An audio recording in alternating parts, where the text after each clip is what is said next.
Hello everyone, welcome to beyond teachings. I am Suman Shankar, your physics teacher. तो आज students हम लोग क्या करने वाले हैं, आज हम लोग करने वाले हैं 11th का फिजिक्स, ठीक है। और उसका जो चैप्टर 2 है यूनिट एंड मेजरमेंट। तो ये चैप्टर जो है यूनिट एंड मेजरमेंट, जनरली हम लोग क्या पढ़ते हैं, हम लोग पढ़ते हैं क्या, मेजरमेंट के बारे में। मतलब किसी भी चीज़ को, किसी भी फिजिकल क्वांटिटी को हम लोग कैसे मेज़र करते हैं, है ना। और यूनिट्स के बारे में जानते हैं कि कौन कौन से यूनिट्स होता है, टाइप्स ऑफ यूनिट्स क्या है, ठीक है। तो इस चैप्टर में जो हम लोग पढ़ने वाले हैं, एक बार क्या करते हैं उसका हम लोग समराइज कर लेते हैं, उसको क्या क्या हम लोग पढ़ना चाह रहे हैं, ठीक है। तो सबसे पहले हम लोग पढ़ेंगे इसमें क्या होता है यूनिट एंड मेजरमेंट, ठीक है। तो यूनिट एंड मेजरमेंट जो है, इसके बारे में आप लोग क्या है प्रीवियस क्लासेस में मुझे लगता है कि थोड़ा मोड़ा इंट्रोडक्शन आप लोगों ने पढ़ा होगा। यूनिट के बारे में क्या होता है, यूनिट जानते हैं ना। जैसे सपोज मास का यूनिट क्या होता है, किलोग्राम होता है। लेंथ को हम लोग कैसे मेजर करते हैं, मीटर में, किलोमीटर में। तो ये सब क्या है, ये सब यूनिट्स है, ठीक है। और किसी भी चीज़ को मेजर करने के लिए हम लोग यूनिट का यूज़ करते हैं, ठीक है। तो इसके बारे में हम लोग जानेंगे थोड़ा सा। उसके बाद फिर हम लोग पढ़ेंगे इंटरनेशनल सिस्टम ऑफ यूनिट्स क्या होता है। इंटरनेशनल सिस्टम ऑफ यूनिट का मतलब क्या हुआ कि जो सिस्टम ऑफ यूनिट हम लोग इंटरनेशनली यूज़ करते हैं, मतलब ऑल ओवर क्या, वर्ल्ड वाइड जो यूज़ होता है, पूरे वर्ल्ड में जो यूज़ किया जाता है, ठीक है। उसमें हम लोग पढ़ेंगे। फिर इंटरनेशनल सिस्टम में हम लोग मेजरमेंट ऑफ लेंथ के बारे में जानेंगे कि लेंथ भी क्या है, एक टाइप का मेजरमेंट का क्या है, यूनिट है। हम लोग क्या करते हैं, लेंथ से किसी भी चीज़ को मेजर करते हैं ना, ठीक है। तो हम लोग क्या पढ़ेंगे यहाँ पे, मेजरमेंट ऑफ लेंथ, मतलब लेंथ को हम लोग किस किस तरह से मेजर कर सकते हैं। जैसे कि एक छोटा लेंथ है तो उसको कैसे मेजर करेंगे, सपोज बहुत बड़ा डिस्टेंस है तो उसको कैसे मेजर करेंगे, ठीक है। उसी तरह से मास के बारे में जानेंगे हम लोग कि हम लोग मास को किस तरह से मेजर करते हैं, किस तरह से मास को नापते हैं हम लोग। तो मास का भी वही है, अगर बहुत छोटा मास है, सपोज एक इलेक्ट्रॉन का मास है, तो उसको हम लोग एक अलग यूनिट में मेजर करेंगे। सपोज क्या है, अगर एक बहुत बड़ा मास है ना, जैसे अर्थ का मास है, तो उसको हम लोग एक अलग तरह से इसको हम लोग यूज़ करेंगे और उसको हम लोग क्या करेंगे, सॉल्व करेंगे। सिमिलरली टाइम का है, टाइम को भी हम लोग इस तरह से मेजर करते हैं। टाइम का जैसे बहुत बड़ा यूनिट है, जैसे कि सपोज डे हो गया, ईयर हो गया, ये सब भी क्या है, टाइम का यूनिट्स है ना। और बहुत छोटा यूनिट हो गया, सपोज सेकंड, माइक्रो सेकंड, ठीक है। तो उसके बारे में हम लोग जानेंगे कैसे मेजर करते हैं। फिर हम लोग पढ़ेंगे accuracy, precision and error in the measurement. मतलब कि हम लोग अगर किसी भी चीज़ को मेजर करते हैं, किसी भी चीज़ का मेजरमेंट करते हैं, तो उसका एक्यूरेट मेजरमेंट किस तरह से कर सकते हैं, उसको प्रिसाइज किस तरह से कर सकते हैं। और जब हम लोग मेजरमेंट करते हैं तो उस दौरान हम लोग को क्या क्या एरर का सामना करना पड़ता है, ठीक है, वो उसके बारे में जानेंगे। फिर हम लोग जानेंगे सिग्निफिकेंट फिगर्स के बारे में। उसके बाद डायमेंशन के बारे में जानेंगे कि डायमेंशन क्या होता है, किसी भी यूनिट का क्या होता है, हम लोग डायमेंशन फाइंड करते हैं, तो उसके बारे में जानेंगे डायमेंशन क्या होता है, ठीक है। फिर हम लोग जानेंगे डायमेंशन फार्मूला के बारे में और उसके एप्लीकेशंस के बारे में कि डायमेंशन क्या होता है। फिर उससे हम लोग डायमेंशन फार्मूला फाइंड करते हैं सारे यूनिट्स का, ठीक है, सारे क्वांटिटीज़ का, है ना। और फिर हम लोग उसको क्या करते हैं, उसको हम लोग अप्लाई करते हैं, कहीं ना कहीं यूज़ करते हैं, ठीक है। उसके बाद फिर जानेंगे क्या, डायमेंशन एनालिसिस। डायमेंशन एनालिसिस के बारे में हम लोग जानेंगे कि इसका डायमेंशन फार्मूला का किस किस जगह पे हम लोग यूज़ करते हैं। समझ में आ रही है बात, ठीक है। तो इतने सारे टॉपिक्स क्या करने हैं हम लोग को, इस यहाँ पे क्या करने हैं, कवर करने हैं। तो आइए बात करते हैं अपने सबसे पहले टॉपिक के बारे में, that is unit and measurement. तो बच्चों, यूनिट एंड मेजरमेंट क्या है, सबसे पहले यूनिट क्या होता है और मेजरमेंट क्या होता है, ये हम जानेंगे। तो यूनिट क्या होता है, किसी भी चीज़ का, हर फिजिकल क्वांटिटी का एक यूनिट होता है ना। जैसे सपोज अगर मुझको क्या लिखना है, मास लिखना है किसी चीज़ का, कोई बॉडी का मास लिखना है, तो मैं उसको क्या लिखूंगा, किलोग्राम में लिखूंगा। लिखता हूँ ना, आप लोगों ने न्यूमेरिकल सॉल्व किया है बहुत सा, electricity chapter, suppose electricity chapter का एग्जांपल लेता हूँ मैं। तो करंट को अगर मुझे लिखना है तो मैं करंट को कैसे लिखता हूँ, एम्पियर्स में लिखता हूँ, ठीक है ना, एम्पियर्स में लिखता हूँ ना करंट को। तो ये क्या है, करंट का यूनिट है एम्पियर। समझ में आ रही है बात। तो यूनिट का यूज करके हम लोग क्या करते हैं, किसी भी फिजिकल क्वांटिटी को मेजर करते हैं। मतलब मेजरमेंट करने के लिए, किसी भी चीज का मेजरमेंट करने के लिए सबसे पहला जरूरी चीज क्या है कि उसका एक यूनिट होना चाहिए, ठीक है ना। जैसे कि अगर मुझे मास को मेजर करना है तो मैं उसको किलोग्राम में मेजर करूंगा। मास को तो मैं क्या कर सकता हूँ, मीटर में मेजर नहीं कर सकता हूँ, सेकंड में मेजर कर नहीं सकता हूँ। तो मास को मैं कैसे मेजर करूंगा, हमेशा किलोग्राम में, ग्राम में, ठीक है। तो वो क्या हुआ, मास का यूनिट हुआ, ठीक है। तो मतलब किसी भी चीज को मेजर करने के लिए यूनिट का जरूरत होता है। तो मतलब यूनिट क्या होता है, सबसे पहले तो यूनिट का जरूरत होता है मेजरमेंट के लिए। और मेजरमेंट का मतलब क्या होता है, तो हम लोग किसी चीज़ को मेजर कैसे करते हैं, तो किसी भी चीज़ को मेजर करने के लिए हम लोग एक क्या लिखते हैं, बेसिक क्वांटिटी लेते हैं ना। तो मेजरमेंट क्या होता है, comparison with a certain basic quantity. सबसे पहले हम लोग किसी भी चीज़ को मेजर करने के लिए एक बेसिक क्वांटिटी लेते हैं। जैसे फॉर एग्जांपल, अगर सपोज मुझे क्या करना है, 1 kg एप्पल खरीदना है, ठीक है। फॉर एग्जांपल मुझे क्या करना है, 1 kg एप्पल खरीदना है सपोज, ठीक है। तो मैं क्या करूँगा, मैं सबसे पहले जाऊँगा मार्केट जाने के बाद एप्पल वाले के पास जाऊँगा, उसको मैं क्या बोलूँगा कि 1 किलो एप्पल मेरे को तौल के दो, ये बोलूँगा मैं, ठीक है। तो वो क्या करेगा, उसके पास एक 1 kg का बटखरा होगा, पहले से होता है ना, उसके पास एक बटखरा होता है, 1 kg का होता है, आधा किलो का होता है, आप लोगों ने देखा होगा 250 ग्राम्स का भी होता है, 2 किलो का भी होता है, 5 किलो का भी होता है, ठीक है ना। तो उसी तरह से उसके पास क्या होगा, एक बटखरा होगा 1 kg का, वो क्या करेगा कि अपना तराजू निकालेगा, ठीक है, बैलेंस निकालेगा, जिसमें भी वो क्या कर रहा है उसको मेजर करेगा, ठीक है। और निकालने के बाद एक साइड में क्या करेगा, एप्पल रखेगा, एक साइड में वो क्या करेगा, अपना वेट को रखेगा, इस वजन को रखेगा, ठीक है। और फिर उस वजन से कंपैरिजन करके वो मुझे 1 kg एप्पल देगा। समझ में आ रही है बात। तो उसने क्या किया, एप्पल का मेजरमेंट किया। कैसे मेजर किया, तो एक बेसिक क्वांटिटी का यूज किया, और वो बेसिक क्वांटिटी क्या है, वो बेसिक क्वांटिटी ये वेट है, ठीक है। ये क्या है, ये वजन है जिसका उसने यूज किया। समझ में आ रही बात। तो मेजरमेंट, किसी भी चीज का मेजरमेंट करने के लिए हम लोग क्या करते हैं, उसका कंपैरिजन एक बेसिक क्वांटिटी से करते हैं। समझ में आ रही बात। और वो बेसिक क्वांटिटी क्या होता है, वो बेसिक क्वांटिटी जो होता है वो क्या होता है, इंटरनेशनली एक्सेप्टेड होता है, ठीक है। जैसे कि 1 kg का बटखरा अगर सपोज है, तो ये 1 kg क्या है, इंटरनेशनली एक्सेप्टेड है, मतलब इंडिया में भी, इंडिया के बाहर भी, और भी बहुत सारे जगह पे इसका मेजरमेंट हम लोग करते हैं ना। समझ में आ रही बात। जैसे फॉर एग्जांपल, इसका और एग्जांपल देते हैं कि सपोज आप कोई व्हीकल चलाते हैं, ठीक है। तो व्हीकल चलाने के लिए आप अपना स्पीड अगर उसमें देखना चाहते हैं, तो आप स्पीडोमीटर में अपना स्पीड देखेंगे, है ना। किसी व्हीकल में क्या होता है, इस तरह का स्पीडोमीटर होता है, यहाँ पे 0 होता है, इस तरह से होता है ना, फिर 20 हुआ सपोज, फिर 40 हुआ, इस तरह से होता है, 60 हुआ, 80 हुआ, 100 हुआ, इस तरह से स्पीडोमीटर पे गाड़ी का लिखा हुआ होता है, आप लोगों ने देखा होगा। तो जब भी क्या होता है, जब व्हीकल मूव करता है तो हमें उसका स्पीड अगर देखना है सपोज, ठीक है, तो मैं क्या करूँगा कि मैं यहाँ पे वहाँ पे लगा हुआ होता है कांटा, इस तरह से, ठीक है, लगा हुआ होता है ना। वो क्या करता है कि जिस जगह पे जाता है उससे मुझे स्पीड पता चलता है। तो ये भी क्या है, ये भी एक क्या है, बेसिक क्वांटिटी है, ठीक है। ये भी क्या है, एक बेसिक क्वांटिटी। और ये क्या बताता है, हम क्या कर रहे हैं, अपना स्पीड को क्या करते हैं, इससे कंपेयर करते हैं, और कंपेयर करने के बाद फिर मुझे पता चलता है कि मेरा स्पीड कितना है, ठीक है। तो हमने यहाँ पे क्या मेजर किया, मैंने यहाँ पे स्पीड मेजर किया, इसके पहले मैंने क्या मेजर किया था, मैंने मास मेजर किया था। तो अलग अलग क्वांटिटीज को मेजर करने के लिए हम लोग अलग अलग यूनिट्स का यूज करते हैं, ठीक है।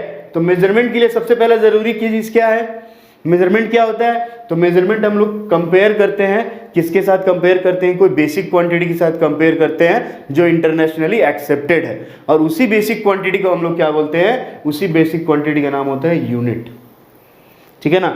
तो यूनिट होता है।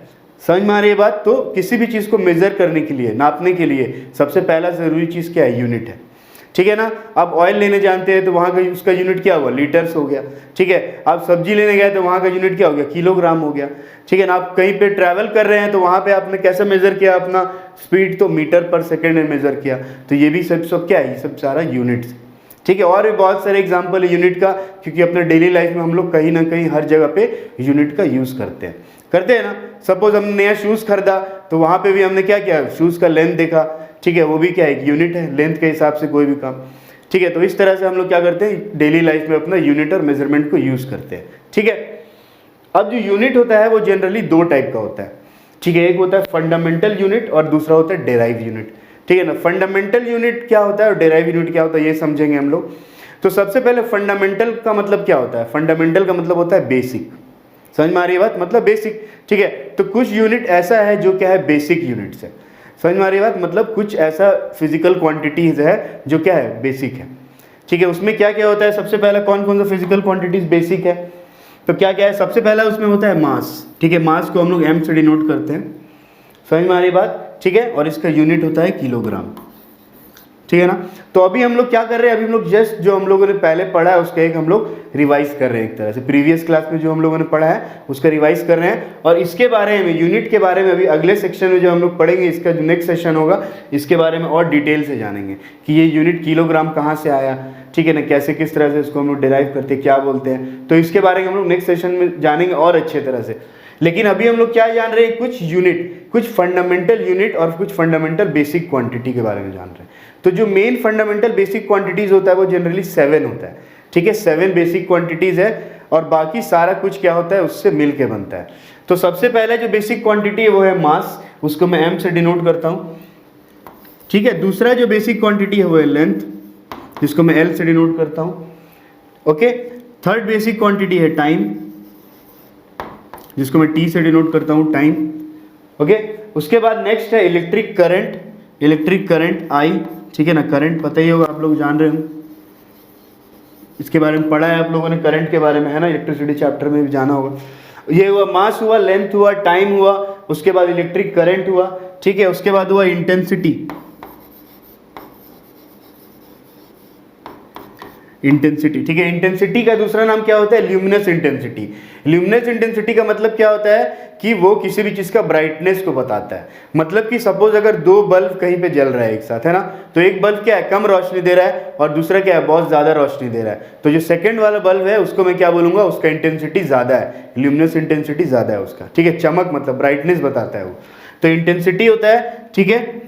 उसको मैं मेजर करता हूँ कैंडेला में, आगे इसके बारे में पढ़ेंगे। कैंडेला में इंटेंसिटी को मैं मेजर करता हूँ, ठीक है। उसके अलावा जो नेक्स्ट है वो है टेम्परेचर।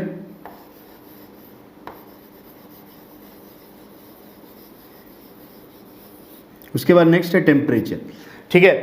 क्या क्या हुआ, मास हुआ, लेंथ हुआ, टाइम हुआ, उसके बाद करंट हुआ, उसके बाद क्या हुआ, इंटेंसिटी हुआ, टेम्परेचर हुआ, और लास्ट जो है वो क्या है, मोल, ठीक है ना। मोल वर्ड आपने क्या हो, केमिस्ट्री में पढ़ा हो, ठीक है। तो ये जो 7 क्वांटिटीज यहां पे आपको दिख रहे हैं, फर्स्ट है mass, then length, then time, after that current, then intensity, then temperature and mole. तो ये जो 7 है इसके बारे को हम क्या बोलते हैं, ये है fundamental quantities, fundamental physical quantities, ठीक है। मतलब कि और जितना भी फिजिकल क्वांटिटीज है वो क्या होता है, इस सारे 7 से ही कहीं ना कहीं मिलके बना होता है, ठीक है। तो इनको मैं क्या बोलता हूं, इनको मैं बोलता हूं बेसिक क्वांटिटीज या फिर फंडामेंटल क्वांटिटीज, ठीक है। अब इनसे जो मिलके बनता है उनको मैं क्या बोलता हूं, derive quantities. For example suppose मैं स्पीड ले लेता हूं अगर, ठीक है ना, तो स्पीड भी क्या है, एक फिजिकल क्वांटिटी है। लेकिन स्पीड क्या क्या चीज से मिलके बना हुआ है, स्पीड डिस्टेंस और टाइम से मिलके बना है। तो स्पीड का फॉर्मूला क्या होता है, डिस्टेंस बाई टाइम होता है ना, पता है ना आप लोगों को, speed is equal distance by time. तो यहाँ पे डिस्टेंस क्या है, देखिए लेंथ है, लेंथ है ना डिस्टेंस, तो ये क्या है, एक फंडामेंटल क्वांटिटी है। और टाइम क्या है, ये भी एक फंडामेंटल क्वांटिटी है। तो ये क्या हो गया, स्पीड को क्या बोलूंगा मैं, स्पीड को मैं बोलूंगा डेराइव क्वांटिटी, इसको मैं क्या बोलूंगा, डेराइव क्वांटिटी, क्योंकि ये फंडामेंटल क्वांटिटी से मिलके बना है। समझ में आ रही है बात। तो उसी तरह से यूनिट भी जो होता है वो भी क्या होता है, डेराइव होता है और फंडामेंटल होता है। इसके बारे में इसके नेक्स्ट सेशन में और अच्छे से जानेंगे इसको हम। लेकिन फिलहाल अभी हम क्या जानना चाह रहे हैं कि फिजिकल क्वांटिटीज जो होता है वो क्या होता है, फंडामेंटल फिजिकल क्वांटिटीज होता है 7, और डेराइव होता है, उसका नाम से ही लग रहा है कि वो कहीं से डेराइव किया हुआ है। तो कहाँ से डेराइव किया हुआ है भाई, तो इसी से डेराइव करके वो बनता है, डेराइव क्वांटिटी। समझ में आई बात, ठीक है। फिर नेक्स्ट जो हम लोग इसमें बात करेंगे वो है system of units. System of units, ठीक है। सिस्टम ऑफ यूनिट्स का मतलब क्या होता है, सबसे पहले हम जानेंगे।